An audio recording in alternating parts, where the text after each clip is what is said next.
Brigitte Macron soutien de choc du président, de parole capitale de la Première Dame. Ce mercredi 11 janvier sera officiellement lancée la 34e édition de l'opération Pièce jaune. Une mission que prend particulièrement à cœur Brigitte Macron, Première Dame et présidente de la Fondation Hôpitaux depuis 2019. À cette occasion, elle était l'invitée exceptionnelle de Gilles Boulot dans le JT de 20h de TF1. Un entretien enregistré quelques minutes avant sa diffusion, de manière à laisser Brigitte Macron libre afin d'accueillir au mieux le Premier ministre japonais Fumio Kishida.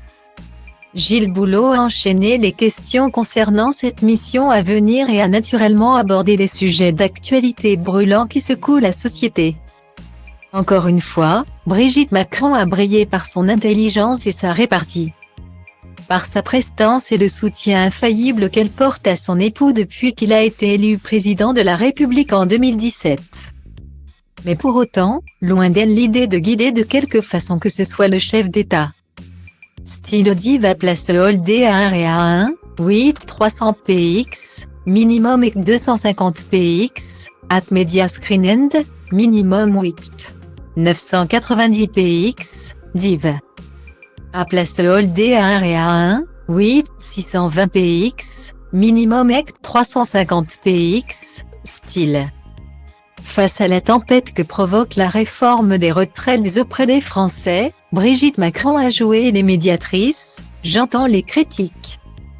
Je les comprends, je comprends tout, mais la seule chose que je ne comprends pas c'est la méchanceté. La violence et le mensonge, ça je ne le comprends pas, je suis un passeur. Je lui passe les messages. Jamais je ne me permettrai fais attention, fais ceci, fais cela, mais je lui transmets. Guillemets. Si elle n'est pas décisionnaire des réformes, Brigitte Macron est souvent interpellée par les nouvelles générations dont elle croise la route, ce que me disent les plus jeunes. C'est de toute façon nous, on n'aura pas de retraite. Donc moi ce que j'ai envie de dire aux jeunes, c'est tout est fait pour que vous ayez une retraite. Guillemets. En plus de celui des pièces jaunes, Brigitte Macron voulait faire passer un message qui lui tenait particulièrement à cœur. Le président restera fidèle à ses engagements jusqu'au bout, il s'adapte aux situations. Mais fondamentalement il reste celui qu'il a toujours été. Ce second quinquennat. Il l'aborde comme le premier, il a commencé sur les chapeaux de roue. Une partenaire de choix. Glamour et avec de la poigne, dont Emmanuel Macron aurait bien du mal à se passer.